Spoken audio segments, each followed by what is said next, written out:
What up, and welcome back to another episode here of the We Don't Smoke the Same podcast. Thank you so much, everybody, for patiently waiting. We are so sorry for the technical difficulties. As much as I would like to blame this on Xavier, I really have to own up to what it really is, and one of our cameras took a shit.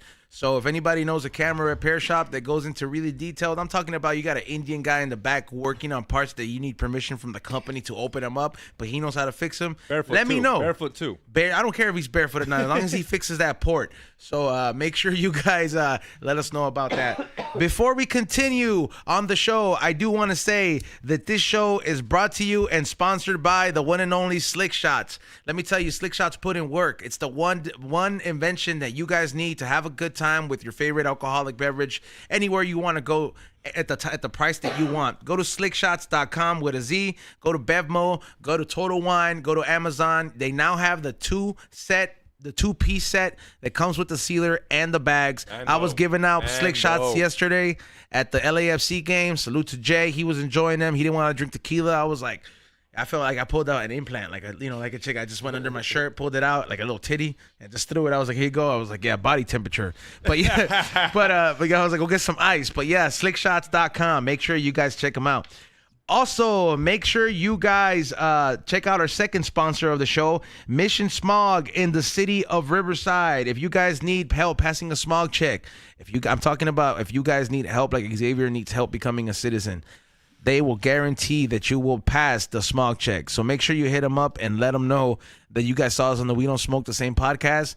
Can I bring in my car to pass smog check? And they will pass you, no problems, guarantee, take care of it ASAP. So hit them up at Mission Smog. Before I continue, I'm sorry. Actually, I'm ready. So across from me is my toxic ass co-host. What's up, XG? What's up, dog? Before we introduce everybody else, I'm not gonna lie. Slick Shot is one of those ideas that I'm pissed I didn't think about, because I would have gone on Shark Tank with it. Be like, look. What is Slick Shot? What is this product you guys sell? It's a bag, like that you heat seal, but you pour like 3 shots per bag, and then you just put it in your pocket and you walk anywhere. Oh, so it's 3 shots of liquor. Whatever you want, though. Anywhere. They have bigger pouches too, and it's basically a Capri Sun that you fill up yourself. Wow. And you could. I've been taking them to soccer game. It saves me like $300. Yeah, that's great. Yeah. Taking to music festivals. Like, do and not take it to the comedy The best way you can. So what do you mean? That was the first place I tested it out. I was just like, let me get one drink, please. They're like, this guy's really drunk off that one drink. A glass of ice, please. Yeah. I'm sorry, I'm DD tonight. Yeah, bro. It's straight up. It's a really good invention. But also, that smog joint you guys were talking about in Riverside, their slogan should be, "We don't smog the same." Oh, that would be the dope. We don't smog the same special. Start a new fucking business. Call it We Don't Smog the Same. Yeah. You know what's crazy? For that's just territorial, bro. Because really? like in the valley, for sure. When I used to sell cars food, there's a percentage of like in the valley in Canoga Park where like the bikers own all the fucking smog chicks in that area. Like a biker activity. No, it is, bro. Like, and I remember they will get shut down. They get another prospect, put it under his name until they get shut down again. Because it's the cricket ones, yeah, right? Yeah. No. But hey, before we get continues, let's welcome our guest of the morning. I'm gonna call him Hormoz. Right, Hormoz. Yeah, Hormoz. Hormoz. Yeah, no, because I don't want to fuck up his name like I did with Nitty. Remember? yeah. So let's welcome Hormoz from the Comedy Store up in here on the We Don't Smoke the Same podcast. Thank you. Appreciate you guys for having me. Hell yeah, man. Thank you for joining us, man. And I fellow stoner like myself. Also, thank you, Ray, for running the boards as usual and saving the show before we ran out of the camera. But yeah, so you currently work at the Comedy Store, right? No, I worked there a couple of years ago. So you're gone? Yeah, I mean, now I just perform there. I'm just a comic there now. But I worked there for like almost 9 years. I wanted to ask you right off the bat, because you said you worked there for 9 years. That's known as the rite of passage for people who want to be on the Comedy Store. Like, you have to work security. Usually people don't work 9 years. 9 years is pretty fucking insane. It's a long time. Most people after 9 years, like 9 years is like become a doctor or some shit, you know, like not a fucking comic. So you started in 2015. Yeah. And that would be no. I started in 2014, and I got passed in 2023. How was What's been the change? Because you were in there, the Rogan. Oh my god. Okay, do you like it? Do you not like it? Is there goods, bads? Obviously. Before the pandemic, you guys remember that era was crazy. Dude, that was the best, dude. Like that era. That's when I really developed a serious cocaine addiction. I swear. We all did. I was there with Eddie for like a month straight, every day after work, dude. George didn't even have to be there. I think like Eddie was just there just to like do like blow. Yeah. And I'm like, you guys want to go to the comedy store? Like just any reason. Yeah, there was a lot of blow being done then. But the lineups were crazy. Amazing. Like the line would be like 18 comics on the list, and like 14 or 15 of them would be theater or arena acts. To me, it'd be like Comedy Chaos every day. But Comedy Chaos was insane then too. No, yeah. Comedy Chaos was like 10 comics, 9 of them the biggest comics in the world. And then the pandemic hit, and a bunch of people died of COVID. Did you work during the pandemic? Because Comedy Store was semi-open. No, they had some bullshit here and there. No. It was only David Lucas who was really working, I feel like, during the pandemic. He's like he's blown up right now too, man. But he was a door guy, and he was the only one I remember working when like we weren't even doing shows. It was just like an outdoor place to. Sam Tripoli did a couple outdoor live podcasts through the window. Yeah. Those were the worst. It was an experience though. Yeah. Like I was there and I'm like, it felt like doing comedy in prison to your like wife through a glass, showing your titties through the glass. Yeah. Can you do that? I don't think you could do that, but like, you have to like sneak. You have to. Sure, you can. I mean, I'm sure you can, but like if an audience member wants to it's not allowed. No, he means in jail. In prison, if your wife wants to show you the titty over the mirror. They probably stop the conversation right then.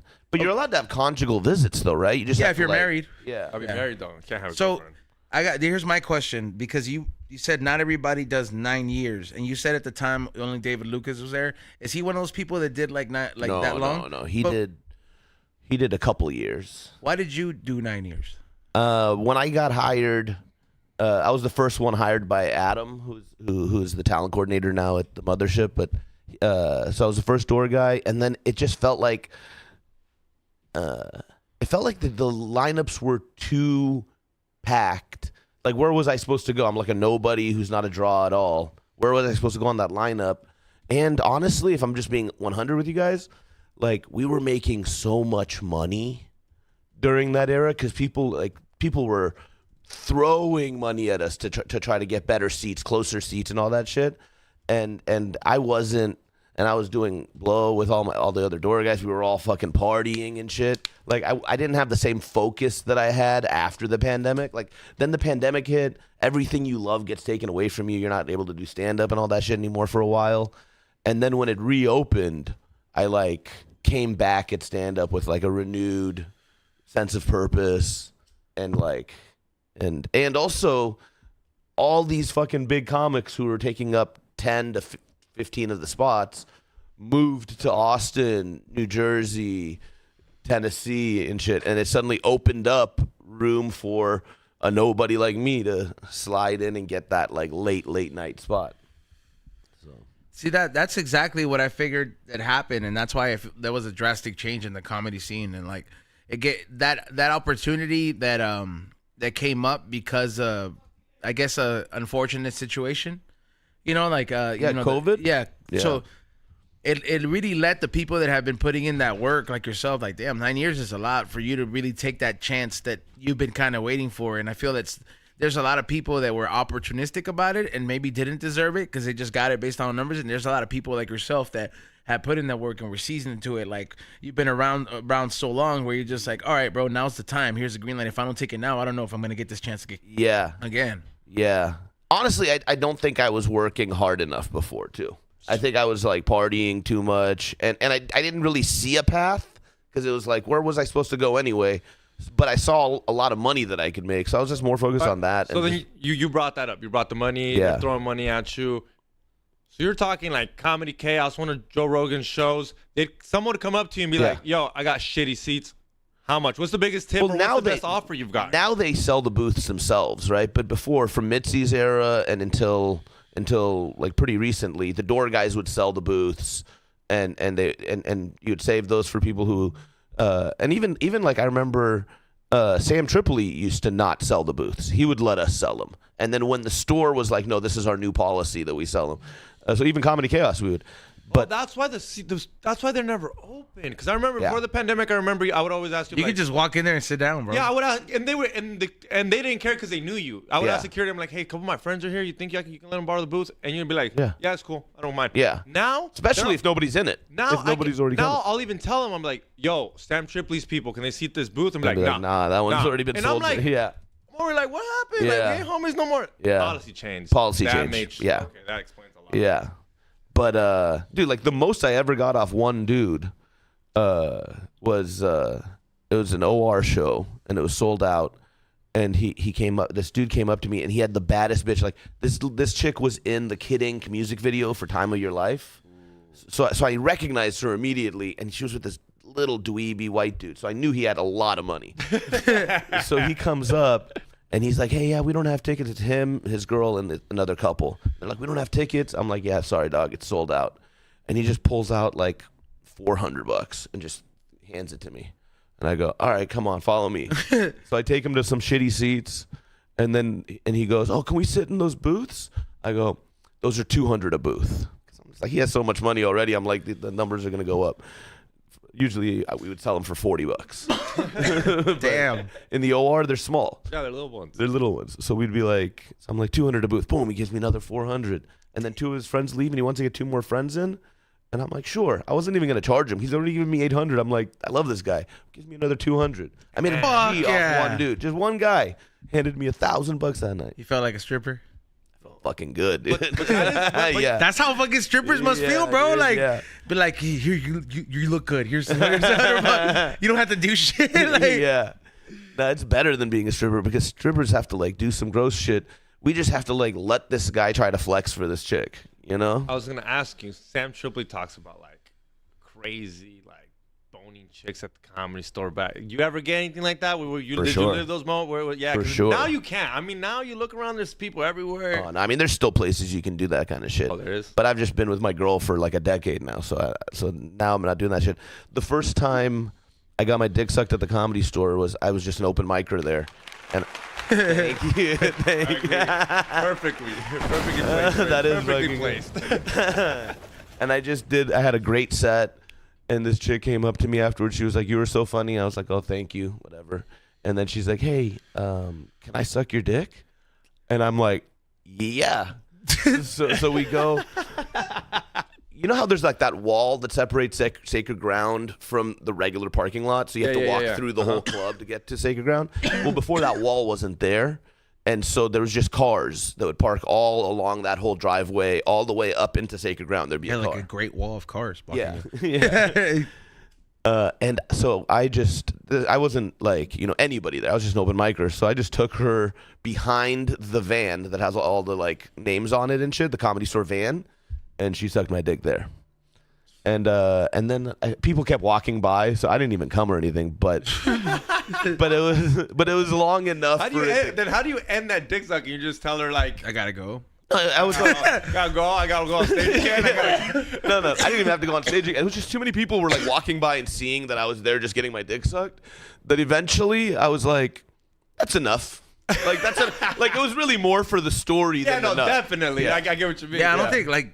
Not that you get stage fright, bro, but like it's uncomfortable, bro. Like yeah, to come is hard. Like that's why porn stars is like a thing. It's like all these people watching and walking behind. You're supposed to like have the focus to nut. Yeah, like have you ever when you're younger you get your dick sucked in the car, right?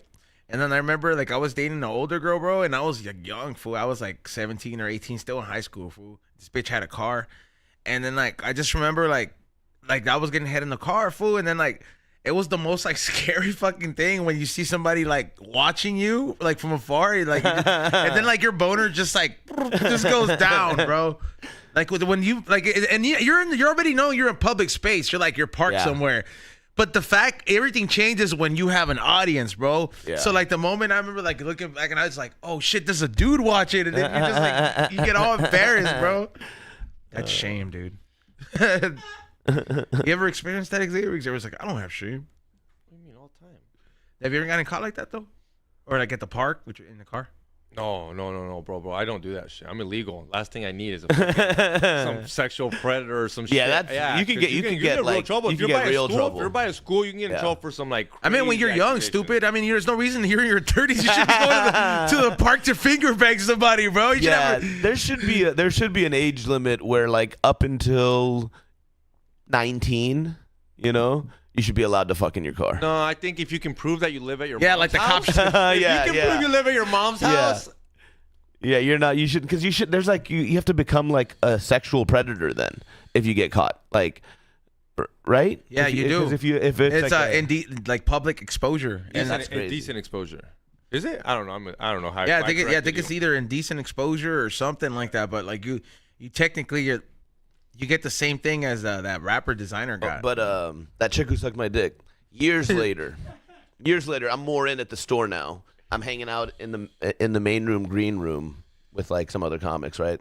And this chick comes in, and I'm like, hey, what's up? Give her a hug, whatever. And then everybody else except for me and this chick happened to walk out, so it's just me and her again. This is years later, and I go, you want to suck my dick? And then she goes, oh, I would, but I've been dating this guy now, and I really like him, and he's really, and I can't, you know, I really want to make this work. And I go, no, I totally understand. I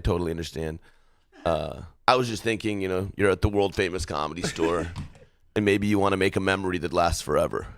Damn. Baby, let's go home. She sucked my dick. Can you give a round of applause again? Yeah, hit the round of applause.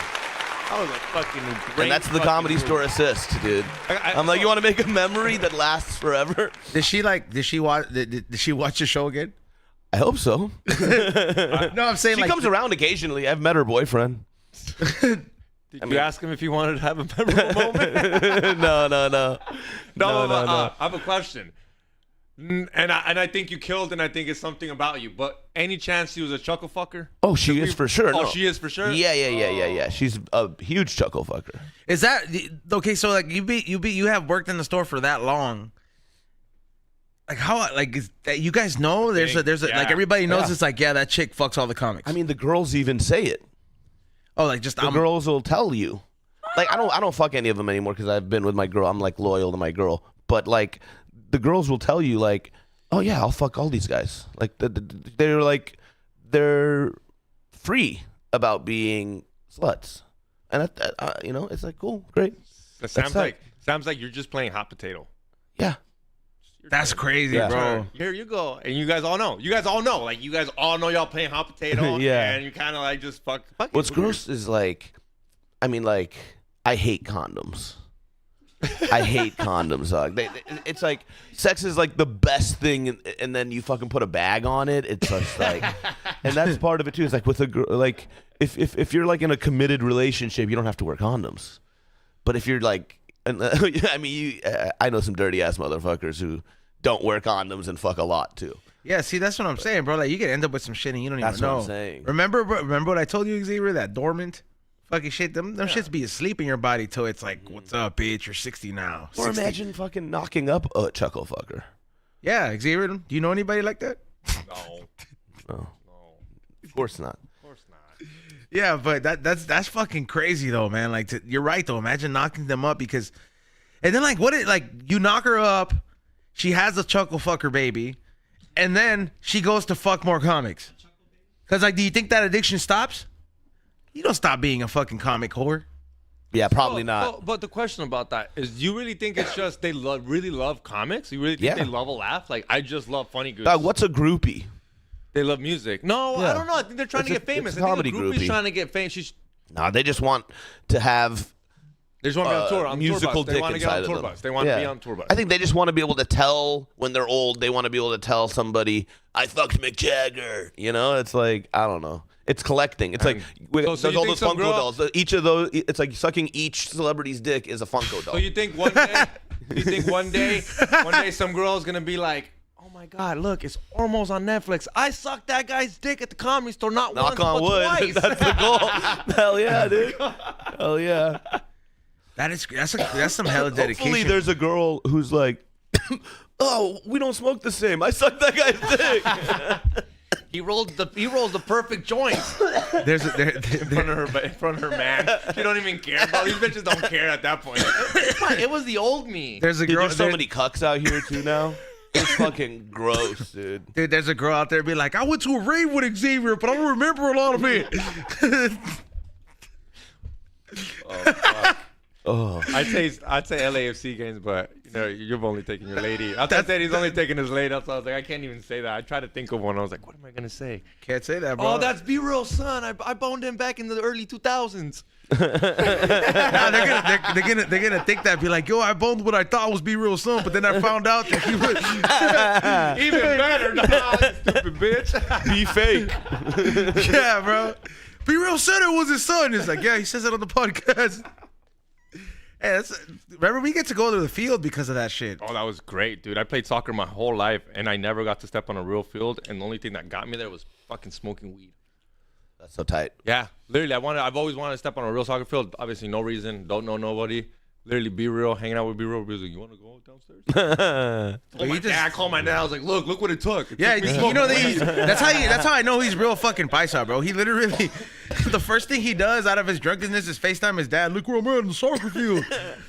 Like, he wants to get that fucking, that straight up. But you know what? Now I get it. You know, because I've been kicking it with my dad a lot more, and I went to go have lunch with him yesterday, and dude, my whole life this motherfucker never wanted me to drink, right? And then, like, now to have like an old fashioned with him or to have whiskey with him, it's fucking cool. Cause he knows he didn't want you to drink because he didn't want you. No, I think he knew what kind of son he has. He was like, bro, like, you know what I mean? He knew. He's like, this fool looks like he's gonna get addicted to shit. Like, yeah, your Hennessy era. Yeah, or just like all that shit where I was like really like misusing shit. I think like looking at it now, I'm just like, my dad just knew he was a man too. You know what I'm saying? Like, he just fucking knows. I'm like half of him. And you just, he fucking knew. I don't know what he did during his era, so I'm like, I can only imagine. Like, he's probably just like, look, son, I'm just trying to, like, you can have fun when you're older and more responsible with shit. But yeah, it's taking him to a game? Nah, I'm gonna get a sweet. That's why I'm gonna smoke weed with my kid. Yeah. I'm waiting. Yeah. I'm trying to build for that up. So like, I talked to my dad about weed, and I'm just like, I'm trying to ask him to like. I didn't talk to him for 16 years, so I recently like, made amends like last year. So I'm reliving the whole catching up with my pops, and it's cool. I'm building up to like, he knows I smoke and all this stuff, but I want to ask him eventually, be like, so have you smoked? Would you smoke again? You know what I mean? Like, I want to have that experience just once. Yeah. Even a little 5 milligram. I also feel like if you teach a kid that like weed is fine in moderation, alcohol's fine like in moderation, they'll trust you more.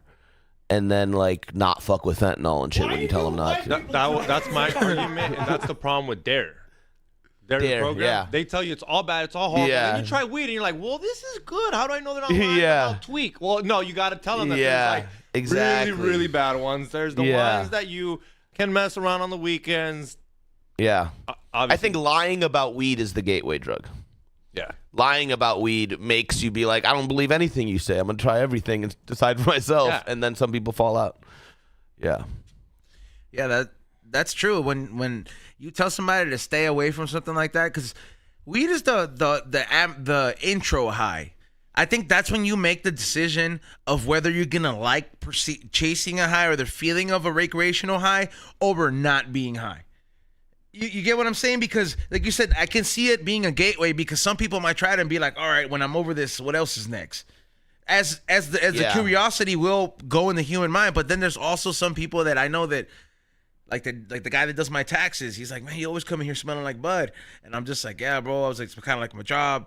And, and he's like, yeah, I tried it once. He's like, I couldn't. And I was like, have you tried any other drugs after that? He's like, I just didn't. Like, I knew getting high wasn't for me. Yeah. And I think that's a mistake that those people are making because it's like some people I've talked to, they're like, when I smoke weed, everything gets spinny and I feel nauseous and I feel paranoid and it sounds awful. And it's like, all right, weed's not the high for you. But then the fact that they don't go and try mushrooms, which is a completely different drug, completely different high, completely different connection with nature and God and whatever. It's like, man, that's sad that like you would try one drug, it doesn't connect with you, and you stop doing all drugs. But I think you know how we smoke. I think our kids aren't gonna want to smoke because I've met stoners and I'm like, think your kid's gonna smoke? Like they hate that. They'd be like, Dad, you smell. Like they don't Yeah. find it. I don't know if we found it cool, and that's why we kind of liked it. Yeah, my parents didn't smoke or drink or do anything. But I think us smoking all the time and being high, your kid's gonna be like, They're just gonna look at it as your cigarette. yeah, did we smoke cigarettes? No, because we thought it was like kind of like you're gonna do that. Yeah, all but the then time, every day. eventually they're gonna become adults and they're gonna try it. It's just gonna be like alcohol. Like you Yeah. see your dad drinking, and like when you get older, you're like, I want to try it. I want to try it, and then you're like, you like it. Oh, you're right. Because the first beer tasted like Exactly, dog shit. The first one. exactly. Even though I love beer to this day, the first one I remember I was like, why do you Yeah, and you're like, what the? Why are you drinking this? Do you remember the first beer you tried? I remember my I shit. still hate beer. I tried the first beer I tried was Heineken. I was 15, bro. I just fucking it was a Corona. house party, and I just fucking like I was like I want to help clean up, and I just fucking saw half a beer, and I was like, Half a beer. yeah. Oh, that's even grosser. It was like already warm. No, it was cold. They were like it was one of my uncles, and I knew he was gone, so I was like, well, I'm cleaning Oh, up. I see. Yeah, I and see. It wasn't like at a random party. Nah, it was at a random family drink. party, yeah. All right, hell yeah. You drink Corona first? Corona was the first one I tried. I remember thinking like it looks so refreshing in the commercials and shit with a lime in it and shit. I'm like, it looks so good. And I took a sip of it. I'm like, it's disgusting. Like you I'm think it's what- gonna be like soda? You think it's gonna be like soda? You think it's gonna have some sort of sweetness, Yeah. and it just tastes like wheat? You're like, oh. Why would anybody drink this? Yeah, so I just started drinking liquor. I really never got into beer or anything. I just like if I'm trying to get drunk, I'll do shots of tequila. But I don't really drink. I just smoke more than anything and do mushrooms and a little acid. What about you? I know. Oh, dude. Speaking of acid, man, I got something for you. All right. He's the best, dog. Hell Go. Say which the first beer you drank. I mean, Don't say Tecate. No, I know fool. it wasn't. No. I just remember being like a really, really little kid. Probably like What's the biggest beer in Mexico? Caguamas. no, that's just a big. I don't really know what's the biggest beer in Mexico. They drink a lot of Tecate Light for some reason. Oh, like you're talking about popular or size? Yeah. Oh, okay. I'm saying in Mexico, what's like right now Modelo's #1 in America, right? Like what? They don't even sell that shit out there, bro. They don't sell Modelo in Mexico. It's I thought so imported hard to Mexico. it's so hard to find it if because you're. it makes so much more money selling it here. I just you'll think see they wanna drink you'll that see shit. Soul or you'll see some other shit out there. Soul is the grossest, right? Soul sucks. I actually I'm not gonna lie. I could fuck up a 12-pack of Soul. Mexican beers, I'm like Soul is the one that I feel like tastes. So the thing. I like Modelo the best. Corona in Mexico. Yeah. Yeah, they have Mexico, Corona. really? So the thing is, they claim I've never been to Mexico in a really long time. I haven't drank their beer, but they say that the water makes it taste different. They say Soul tastes like dog shit here, but I saw the Soul in Mexico is fire. Wow, I that makes don't sense. like I said I can't either the one here, the one you guys saw at the Comedy Store, that's just dog shit. Yeah. It's horrible. Yeah. Huh? Some people say it's the water. Sometimes Soul is good michelada beer. I didn't like it, but anytime I had it, I'll just drink from michelada. I'll just fucking pound it. But you can only have so much of those, bro, before your asshole starts burning. Like if you fucking have a lot of like I don't know, bro. Sometimes you know when you look at like those videos on YouTube and it's like this is why Mexico has so much diabetes, right? And then they try to investigate and they blame it all on Coke. It's like it's not just Coke, fool. Like Mexicans and Latinos, we make horrible fucking decisions when it comes to sugar, bro. Like yeah, a giant plate of food with a stack of tortillas. Not that that's sugar, but when it comes down to sugar, bro, look at all of our fucking candy, bro. That shit is so bad. They probably got fucking like the bad kind of sugar on it, but some of it had lead. You know what I mean? Candy's not even supposed to fucking have lead, bro. Like, how does something that's not supposed to even be in candy fucking end up there? Aside from the sugar, because the sugar's already bad enough as it is. But yeah, we make some bad decisions as Latinos. Don't tell me that fucking Lucas with fucking a little bit of fucking lead didn't taste a little better. I remember it slapped a lot different. Fool, dude. I don't know why. That Lucas is probably the reason why I fucking have such horrible fucking heartburn at this age, bro. Because it fucking with the ice cream truck used to stop by. Hell yeah, fucking powder, it's Lucas. just powder. Yeah, just straight lead. Eating gunpowder. just gunpowder down my throat, bro. Probably burned Is that the all. lemon salt? Is that what you're talking Yes. about? Those the Mexican lemon salt. Yeah. Fucking treats. Those are fire, dude. Those are great. But yeah, that shit had lead. I ate that shit growing up all the time. Well, a lot of shit had lead, dude. A lot of people are like, it literally made us stupider. If you look it up before, you know how it says gasoline's unleaded? Yeah. Well, it was leaded before, and it produced fumes that we smelled, and people were literally stupider. Literally, it's been known like scientifically stupider because like of kids lead. would lick walls that had lead paint, and they would get lead into their Yeah. shit. Yeah. So dumb. That is. That's the. Oh, I guess that's why certain old houses they have to get repainted and shit. Like if you buy like an old ass property that's being like liquidated by the government, they'll be like, "Oh, you think you're just gonna remodel this and get it for 2 G's? Nah, bitch, it has old paint. You gotta do a lot of shit to it." Yeah. How stupid do you think your kid is if she's licking the wall? Like I'd want to return them. Like that Yeah. was I'd on. be like, That's generations of wall lickers right there, dude. That's lead poisoning going. Well, your kid's licking the wall. That's on the spectrum, shit, bro. Like you know what I mean? it's Like the spectrum. It is literally the spectrum. yeah. I don't unless like I don't know, bro. Like if You literally live in Irvine, dog. yeah, I'm that, surprised they haven't changed the name. I'm surprised someone hasn't been like, my kid's on the spectrum. I don't like going to Irvine Spectrum. Yeah. Change the name now. So my Karens Yeah. out there. I bet you I'm gonna hype some of my Karen up listening to We Don't well, I Smoke saw the the Same. I saw the fucking craziest. Or meme. you'd say he's from Irvine instead of saying he's on the spectrum. You go, yeah. He's from Irvine. He's got Irvine. Yeah, he's He's got a little bit of Irvine in him. he's kind of like the Irvine Improv. He's in the spectrum. I saw that this like fucking meme that like this reel that was like, you know, the Tony Montana scene where he's counting money and he's on the phone, and it's like parents when they discover TikTok with a handicapped kid.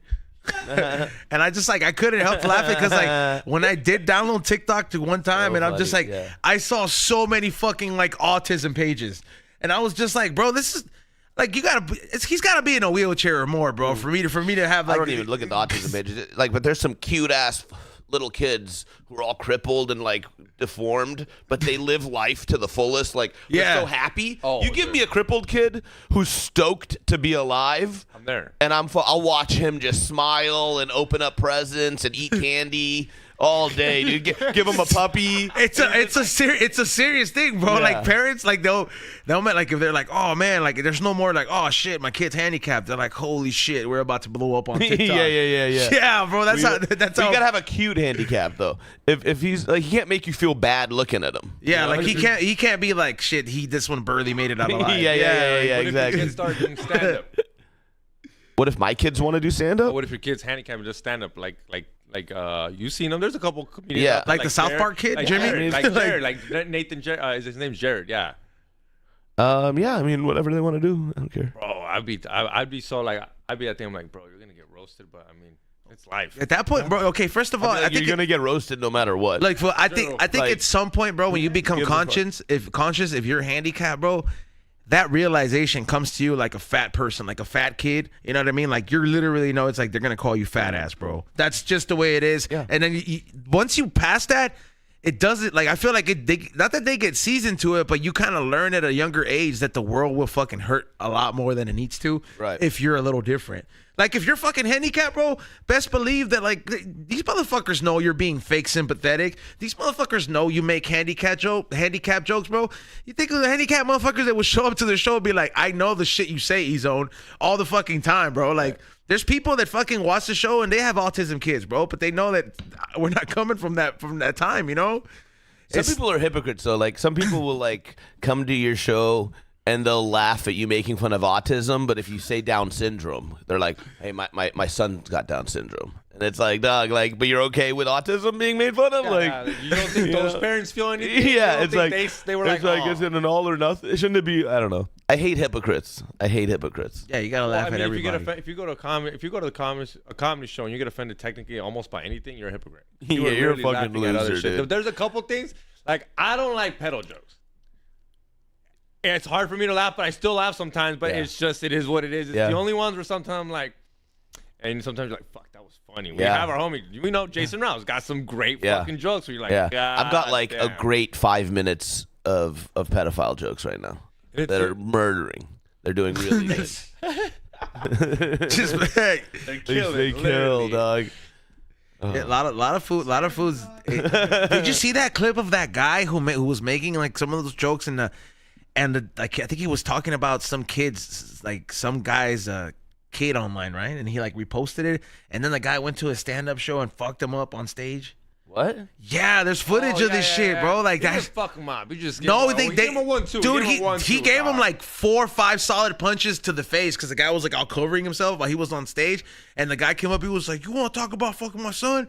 And he like, Hold on, he talked about fucking somebody's son. And no, he posted the picture of this guy's son and made like a joke on his Instagram. Like he's like, check out this kid, and like try to be very like haha about it. And like the guy was online too. Why would he attack a kid? Why would he? There must have been more context, but at the end of the day, this guy posts his video, and this guy goes to his comedy show. Like, let's say you because he gets whiff of it. He's like, "What the fuck? I saw your son on this on this." I'm kind of with the dad. Yeah. Right? Yeah. Like I'm always with the comic, right? Comic.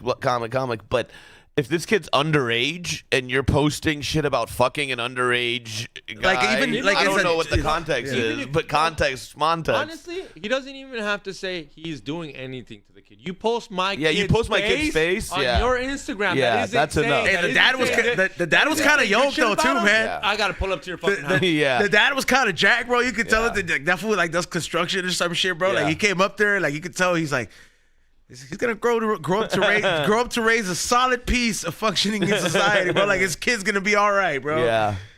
That's a good dad. Did you you said you were born in Iran, right? Yeah. So I'm not gonna lie, bro. Like, remember I told you I worked at the car dealership with like a family business, and the guy he was Iranian. They're OGs, dog. They got like that very Mexican mentality, bro. Like, is your dad like that? Yeah, my dad was an insane man, but he was like a great businessman in Iran, just like a prankster bully. Like, I'm gonna come. like we would be at IKEA, for example. This is just like one example of a little prank he liked to play. If we would be at IKEA or Target, let's say, he would go up to a random person who obviously doesn't work there, and he'd hold up a random thing, and he'd say, "How much is this?" And they'd say, "I'm sorry, I don't work here." And then he would say, "Oh, you don't have to be sorry. You see that guy over there? Just go up to him, ask him for an application. You'll fill it out. You'll come back. You'll interview probably twice. And in no time, you'll be working here." and people would be dumbfounded. Like, they'd be like, "What? What is happening?" And he's like a 6'3", 6'4", like pretty big Iranian guy, like kind of scary looking. Like, you don't really want to fuck with him either. Yeah. So like one of Princess Jasmine's guards, bro. Yeah. Trying to fucking chase fucking Aladdin, bro. Bro, so you're that's dope. Started though. KFC in Iran.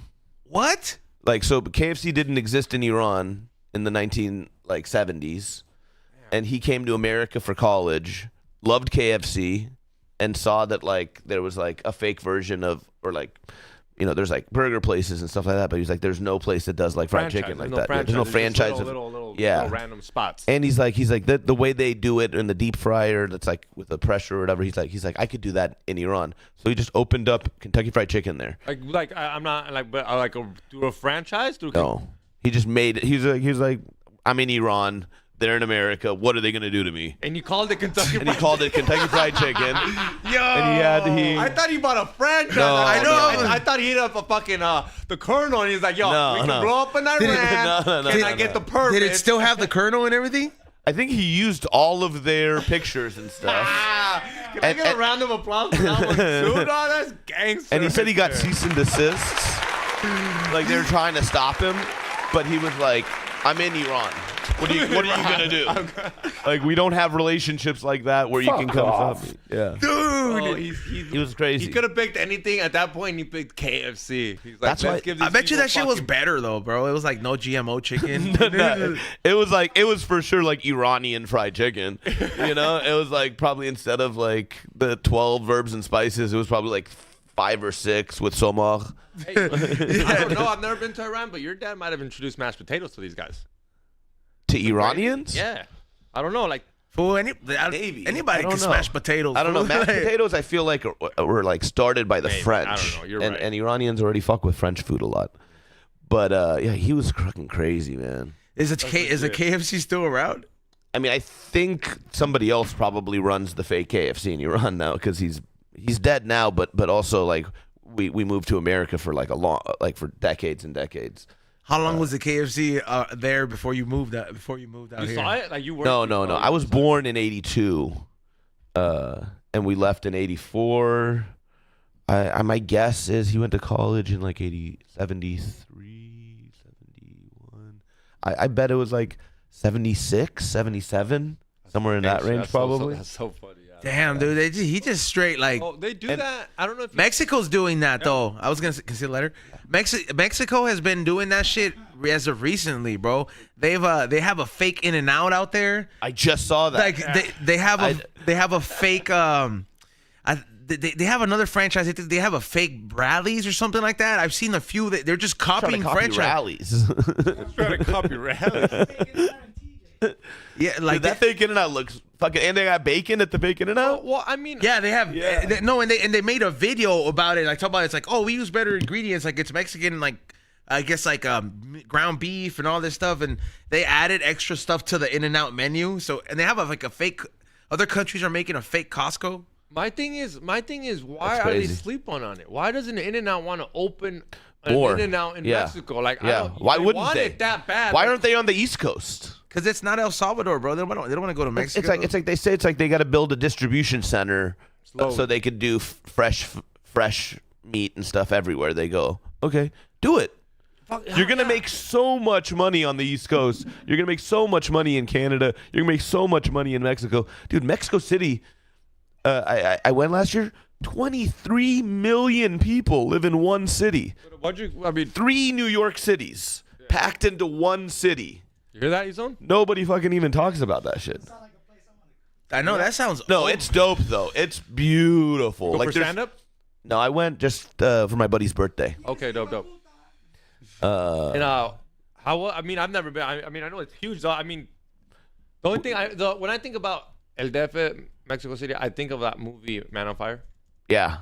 Any of those vibes? Did you get those vibes in some spots? A little bit. But we stayed in like the nicer spots.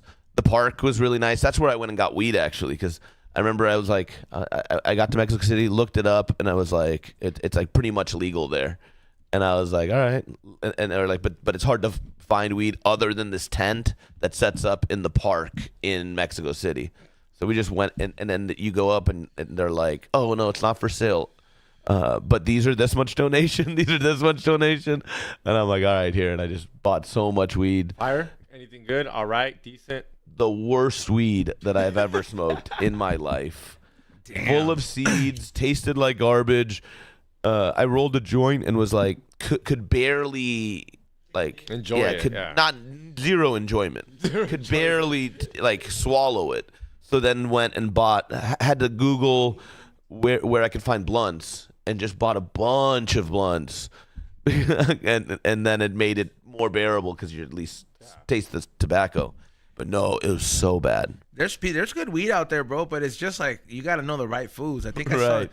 And I'm not trying to go around Mexico City like looking for drug dealers. That seems like how'd Hormoz die? They got a heady community out there. You just gotta find it. But I mean, like you said, you're just there in and out. But like I'm like Man on Fire, but instead of a black guy going around looking for a white girl, I'm like an Iranian guy looking for weed. That movie is my favorite movie, maybe of all time. It's like it's in my top 5, 10 for sure. Yeah. I love Man on Fire so much, but it's also the Denzel, most right? retarded movie ever. I hated the follow up. Explain why Because a black guy yeah. wouldn't be able to walk through cartel like infrastructure undetected until he reaches a guy that he gets to torture until he gives him information. Yeah, like how many black guys like they right? They probably how many black guys? I love it too. Right. Like, there's no way there's black guys walking around. It's completely retarded. They would see him. Cartel. Yeah, it's so dumb, bro. The statistics of probably the cartel having a black guy is like the NHL. You know what I mean? Like they just worst. Yeah, like it's probably I'm sure they have black guys. Yeah, no, they don't. There's hella dark Mexicans out there, bro. Yeah, I'm sure they have black guys. Yeah, darker Mexicans, not a black guy. There's a fool, some of those There's darker got to be a black guy that earned his way into respect with cartels and shit. I guarantee you, Colombia had that guy Blackie with what's his name? That's a Colombia. Cartel. I'm talking about Mexican cartel. They're just too racist. Yeah, it's as much as I want to say no. Yeah. Yeah.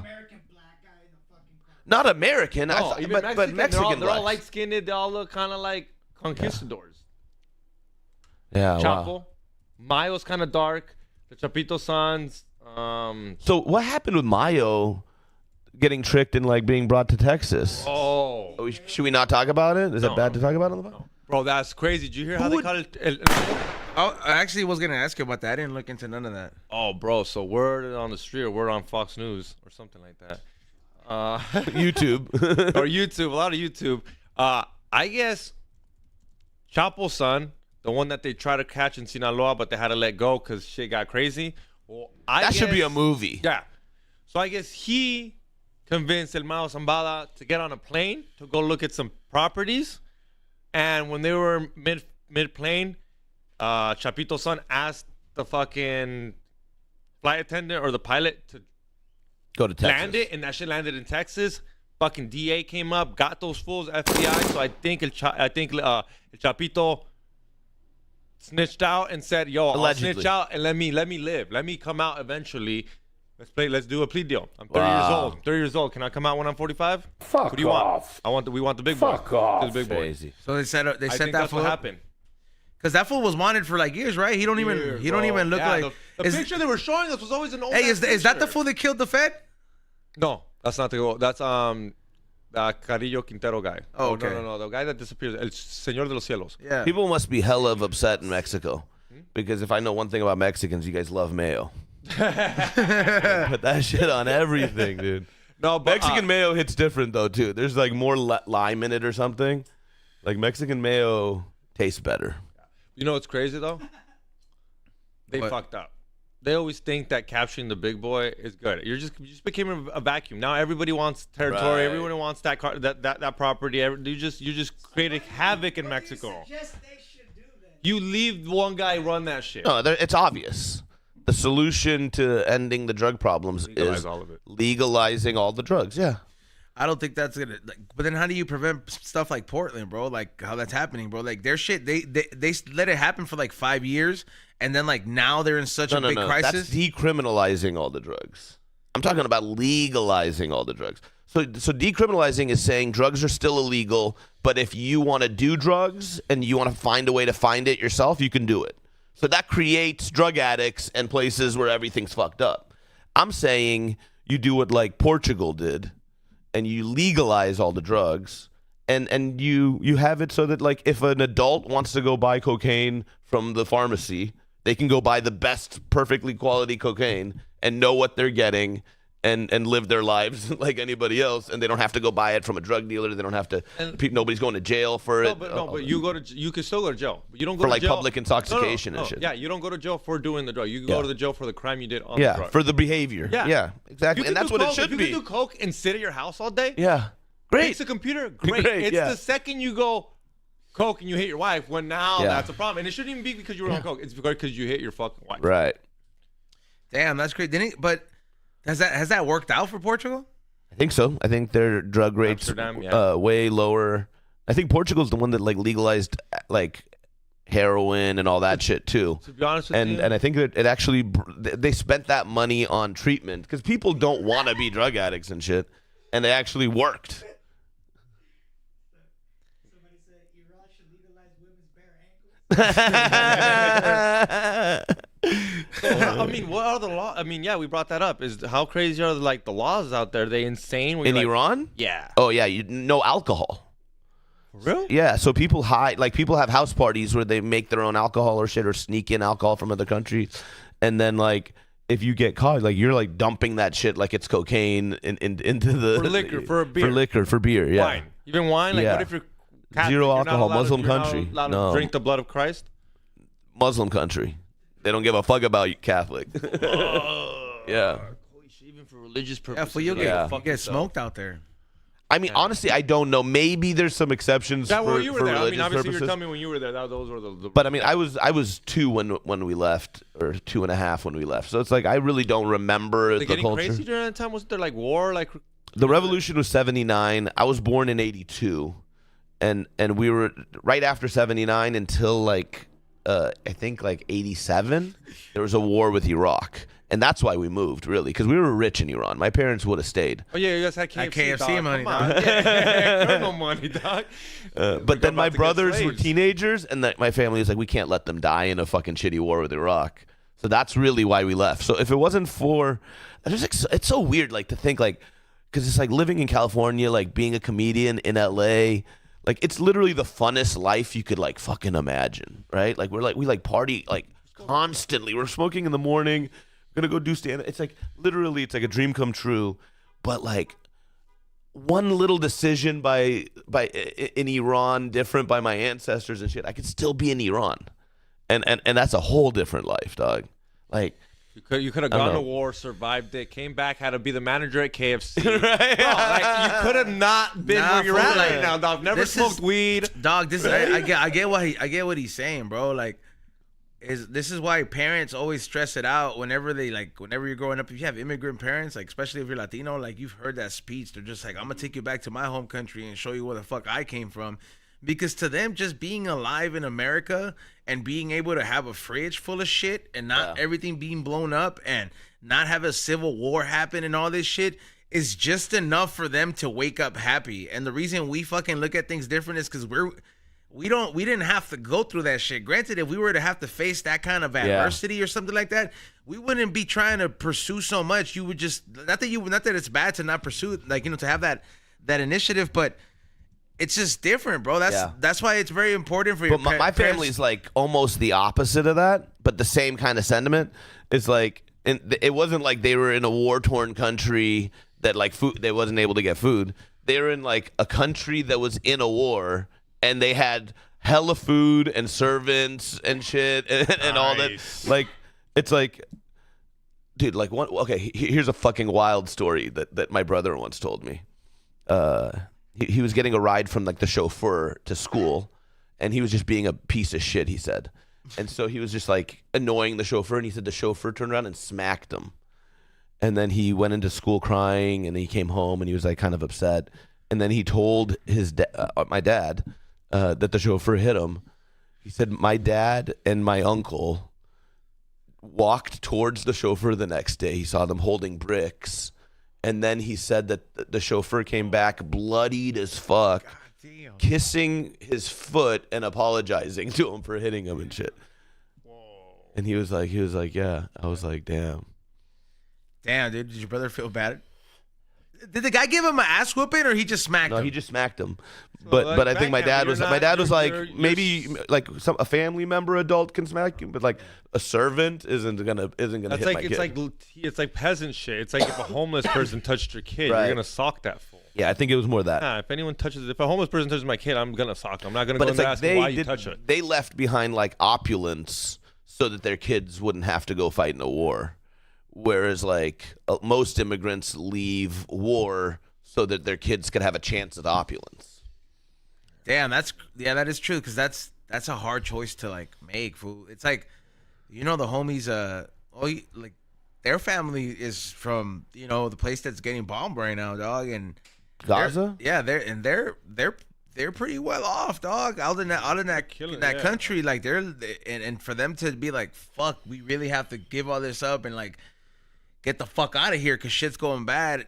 Granted, they're one of those few people that their kids have made a well-off life out here in America. Right, so they had a backup plan. They had a backup plan, but granted, like you said, if you're coming and you don't have nothing, like what did your dad do when he came over here? He opened up another KFC. He should have. He opened up with his brother, my uncle, a transmission shop where they worked on cars. Dude, they get into the car business, dog. And it was a bad move, though, because he didn't know shit about cars. He knew about restaurants and shit.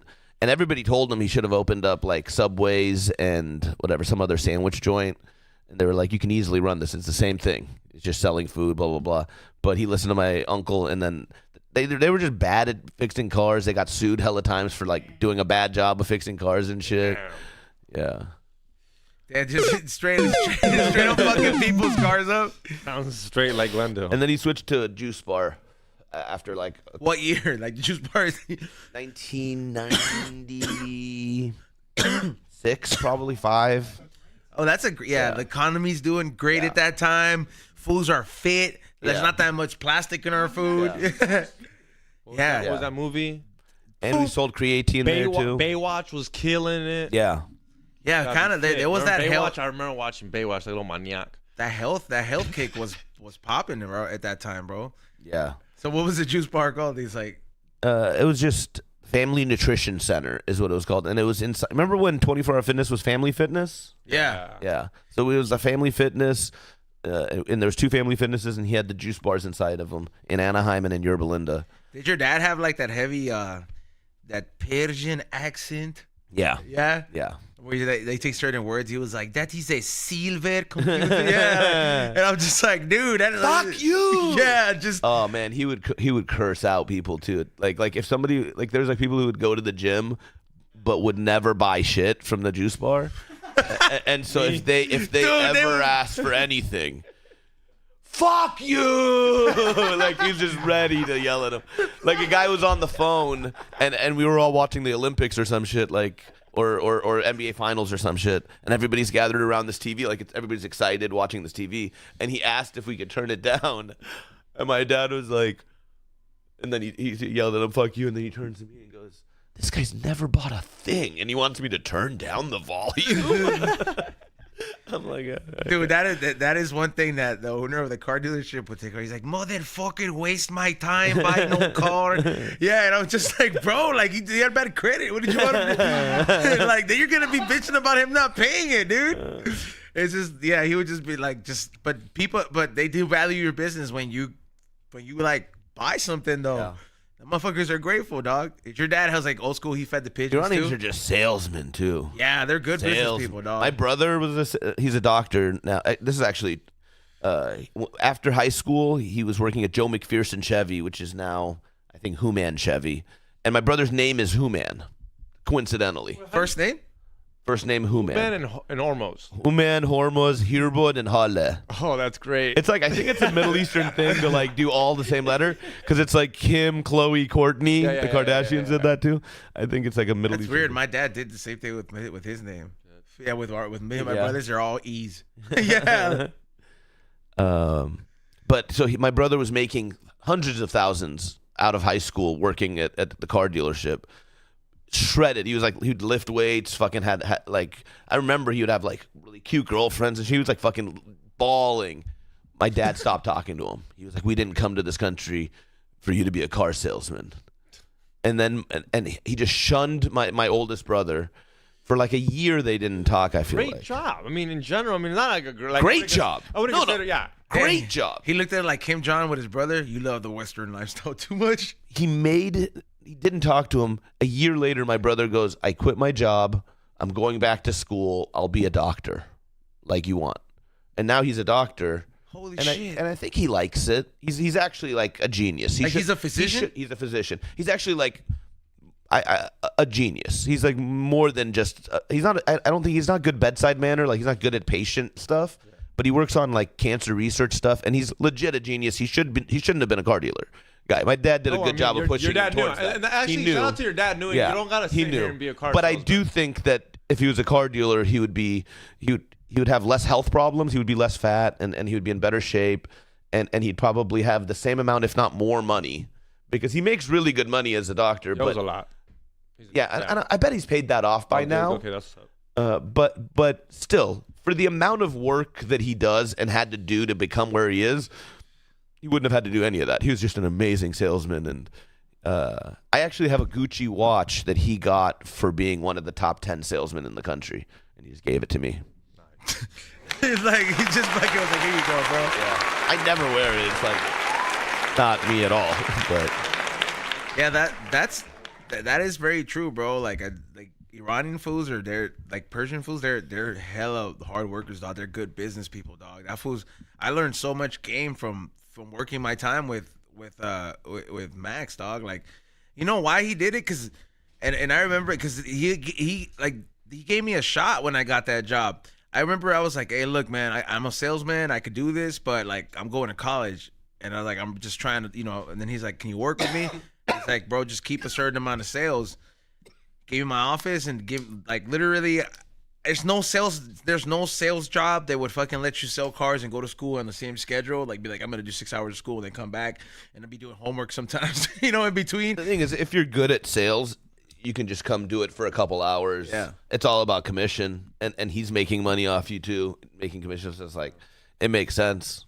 Yeah, he was cool as fuck because he went to college. He was like, dude, he's like, I was an immigrant here. He was like, I went to school, so he's like, I'm glad you're trying to fucking be better. So he was like cool ass business people, dog. Bought a lot of cars from him. Always fix my cars.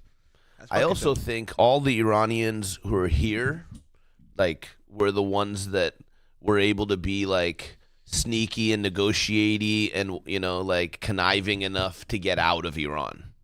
You know what I mean? You gotta lie about why you're coming over here. You gotta get a passport if you do. More like you have to be connected in a corrupt system. So like you don't. It's like it's corruption. No, they're not giving passports to anybody. You gotta fucking. No, you gotta know a guy. You got money too, and have money. cheap. Yeah, and to have that kind of money, you have to like fucking say fuck you KFC. I'm gonna fucking. You know, you gotta be a little bit crazier and. Oh, you do, yeah, because you just left KFC just for a maybe. A life in a country that you've never really been to. Right. So that mentality. You got to have that like, mentality too. Here, the Europeans that left, that have the ancestors that are Americans at the end of the day, your ancestors were crazy. They got on a boat that they've never seen. And they've never saw seen where they were pictures going. of a drawing, and they said better life. If that. If that. And they said down. That's a crazy person. That's crazy. It's like right now. But it's also religion. Religion makes people do crazy ass shit. So you're like, oh, you don't let me be my certain exact kind of Christianity here. Bye. Well, then we're gonna get on the Mayflower and we're gonna go to this other place and risk, and most of us are gonna die. Like, but fuck I'll just make my own church. yeah. You'll see. You'll see.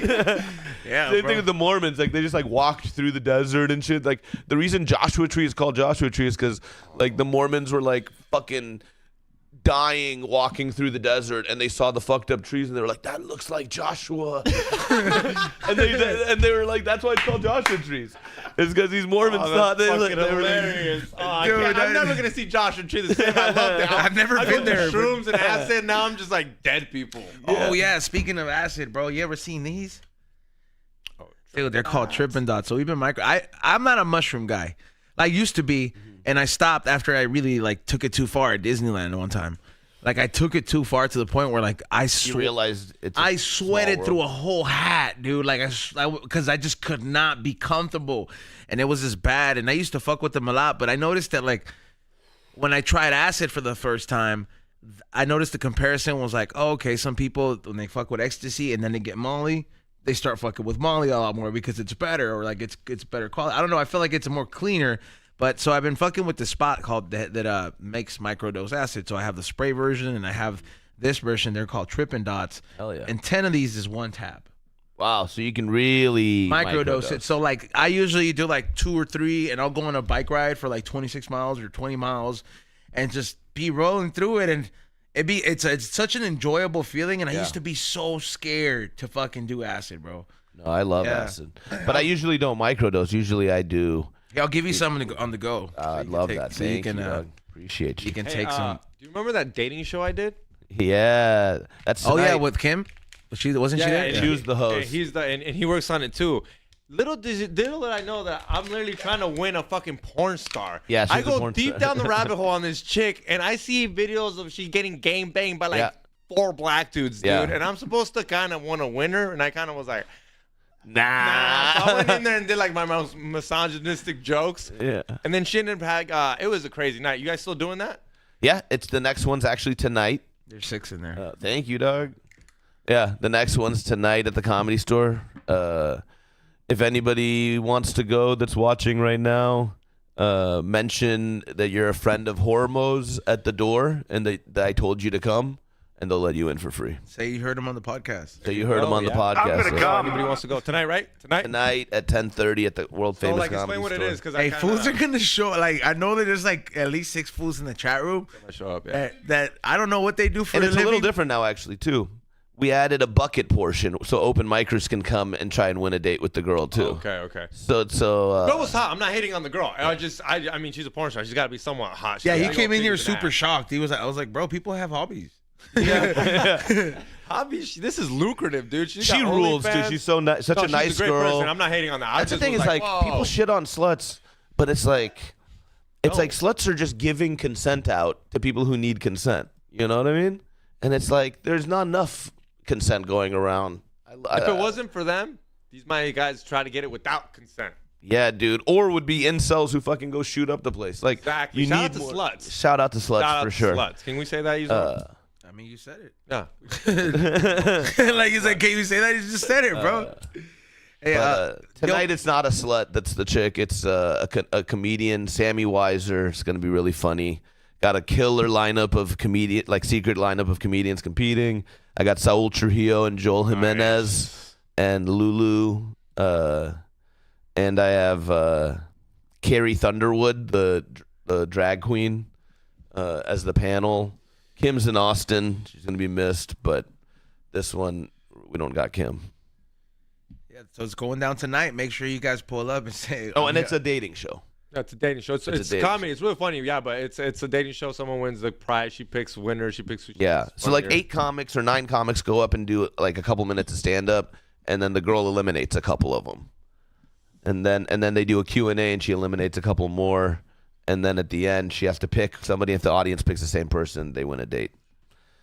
It's fun. It's wild. It's like different than regular stand-up. Yeah, I mean, it sounds like it's an experience. So if you guys are gonna pull up tonight, We should make it a YouTube show, pregame it. honestly. You know what I'm saying? Yeah. I was gonna say, how did your you said your dad told your brother to go be a doctor, right? Yeah. Yeah, so he's like, hey, you can't be selling cars. I didn't come here for that. Yeah. Did you like wait till he passed to start doing comedy, or No. like how did he like? I can't imagine that conversation did go very well. Like I didn't start doing stand-up until I was 27, Okay, and I'm 42 now. So I was already 27. and your dad was around in 27. Yeah, he was around, but he couldn't tell me what to do. I wasn't getting any money from him for a while, you know. So it's like you can't really tell an adult what to do with their life. So I mean, but he could for sure just nail it and let you know what he thinks of you. Like, you know what I mean? Parents Yeah. kind of immigrants, especially immigrants, parents, they're like, the truth is, like, I love my dad. He was like a provider, and he was a great man in a lot of ways. But we weren't close like that, where he could have made me feel bad about my decision. My mom made me feel bad about my decision. She did a good job of it because she had the ability to do what that. did she tell you? She was like, you're being a loser. Straight go up? to law school. Be a lawyer. You want to make people laugh? You can be a lawyer and tickle people. Use a feather. Tickle people with a feather, and then you can make them laugh. I when didn't you're a come lawyer. here for you to be clown. Yeah, she would call me a clown. Yeah, she's like, "You want to be a clown?" And I'm like, no, that's not it. But I also like. It didn't work. It didn't work. The worst, dude. Yeah. They say the most hurtful shit. It didn't work though. It didn't work even a little. Even a little. Like my mom tried. It worked enough for me to write jokes about my mom trying. My dad. I think he even knew it. I don't think we ever even talked about it. He knew about it. I knew he knew about it, but he just never talked about it. And I was like, I'm fine with that. And yeah, and then but after he died, I did start taking some jokes that I would do and twisting them to put like all the negativity on him so that I could move on in my set doing better. So like I used to have a joke where I would say like, "What up, faggots?" to the crowd, and then everybody would get all tense. And then I would say, They got whoa, tense in the chat room right now. Right, they just got tense in the chat room. and then I would say, let me explain something before I get in trouble. I might call my straight friends faggot, but I would never call a gay guy a friend of mine. Right? And then Like you'd say. right? And then that would get a big pop, but they'd hate me for the rest of the set because I just said something really homophobic and bad, right? So then after my dad died, I started saying, my dad used to call me a faggot. In his defense, he would only call his straight friends faggot. He would never call a gay guy a friend of his. So suddenly they laugh And they blame it on and they blame it on him. That's one of the benefits. No, that's I mean, it sounds weird. But Yeah, that that's what- sounds way better. Yeah, but you could never do that without going up there and getting the reps in and figuring out. right, what it was. right, yeah. Yeah, because I've done that with a couple jokes. Where like, oh, if I just blame it on someone else. Exactly. I don't look like the big old dick anymore. Yeah. Have Put it on your. If you can ever make the joke be on yourself, even if it's not true, Or like it'll hit harder or like too. one that George told me. I used to a joke where I diss Mexicans, and then I go to something else. He's like, "You're really just gonna diss your race and half the people out there? You're not gonna throw a good one in there. Say something good at the end. Not saying don't diss them, but like don't just land it up with like, dude, that's you." And George told me, and I lied. I was like, yeah, look, I don't know. It was something that I recognized, but it wasn't. It took a while to be like, yo, you change it up. Yeah. I mean, yeah, you gotta sweeten. It's gotta be bitter, sweet. You know what I mean? At the end, it has to like be soothing. Yeah, have you gotten any like any backlash from that? Like, you ever had like some fools coming after you at the after the show? Yeah, all the time. Like, I just did some shows in Plano, Texas, at the House of Comedy, and like I go through like Mexicans, blacks, Asians, Jews, Christians, and then Muslims. Right? Like I literally try to hit every single ethnic group and religious group and shit on them evenly, like with like an even number of jokes. It's pretty methodical. And then these like Plano has like a big Muslim community. Rouse up the whole crowd, bro. And but the thing is, it's like almost every group, like Mexicans, 99% of Mexicans can laugh at stereotypes about Mexicans. Yeah. 99% of black people can laugh at stereotypes about black people. Christians laugh about that shit. Jews laugh about Jewish stereotypes and shit. Like Muslims are sensitive. It's like they're also like just went through a lot like after 9/11 and shit. So it's like it's a sensitive community, but it's like they don't laugh at their shit very much. They don't laugh at the religion being made fun of. You know, okay, I can see that. This might be like not a weird thought, but like you don't think you should kind of defend it a little bit more like they do? I'm not Muslim. No. I'm saying like when they like don't make jokes about my religion. Sometimes I'm like, okay, I feel you.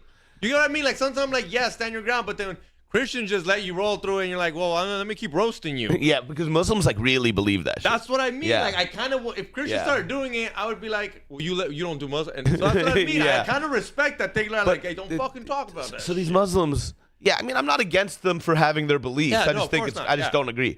But so as everybody was leaving, great shows, I crushed. Everybody's like, oh, great set, blah blah blah. These Muslims are leaving, and they go, the Muslim jokes, terrible, and they walk out. And then this Muslim lady, really pretty, hits me up, and she's like, we didn't like those Muslim jokes. The rest of your act was really good, blah blah blah. She was actually really sweet.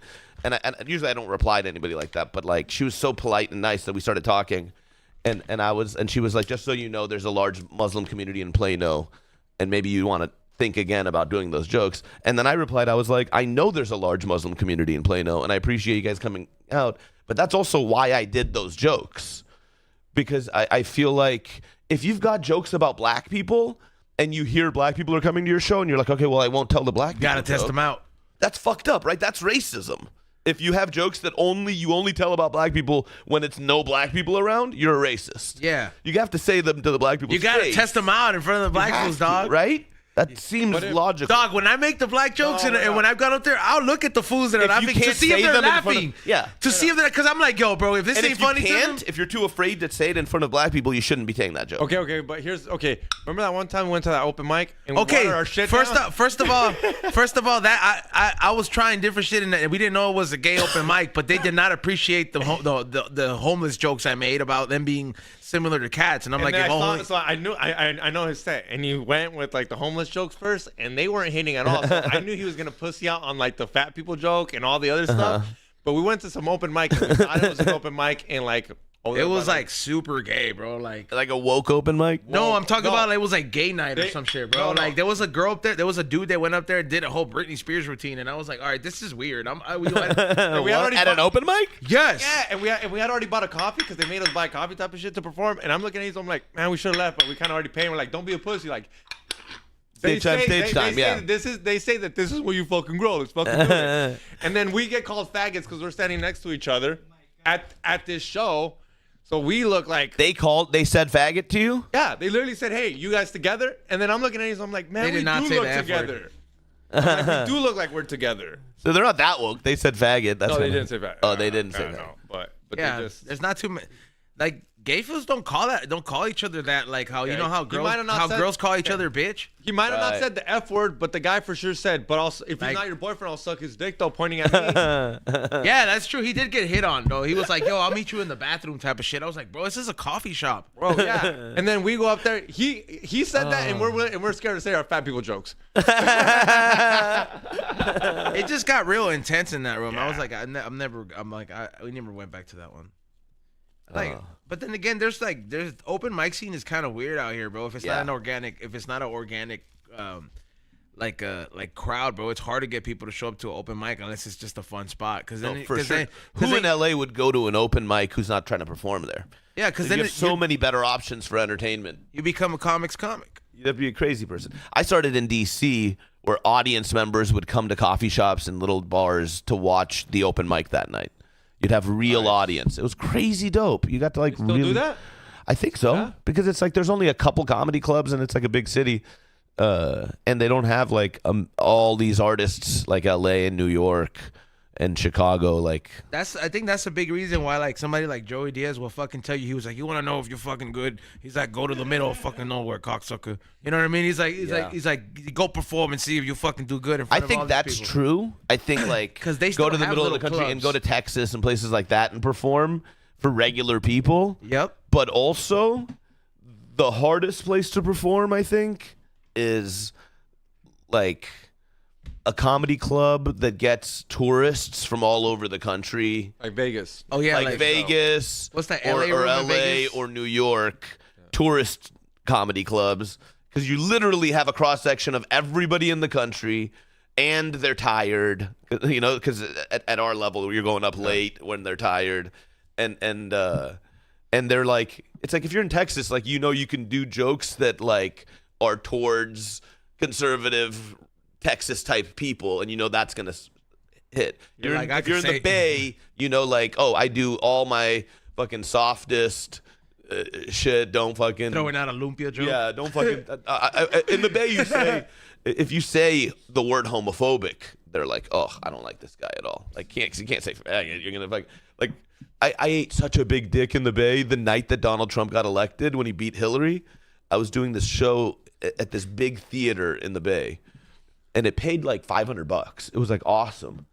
And they were like, yeah, it's usually sold out, but tonight because Donald Trump won, everybody in the Bay was like sad and like stayed in. Sad. So and it was like maybe like 40 people in this like 500 seat theater. Damn. 40 people spread out. But did they still drop the 5 racks for you? Yeah, they still gave everybody their money. 500? Yeah, they still gave everybody the money they were supposed to. But it was like a terrible show. Very few people, and those people were like just crying in the lobby a second ago, hugging each other. Oh my God, like Hillary didn't win. Like they were just devastated. We look like idiots. And so I go up, and I've just been doing spots mainly at the store, late night spots in front of scumbags, right? And so I'm like, I'm in my bag, I think. You know, I'm like, oh, wait till they hear my shit. I don't even think this is a different place. I go up and I go, I think I'm homophobic. And everybody's like, who the fuck is this piece of shit? And then I say, like, there's certain aspects of gay sex that make me want to throw up. You're losing them. Like when the guy sticks his dick down my throat, I always get a gag reflex.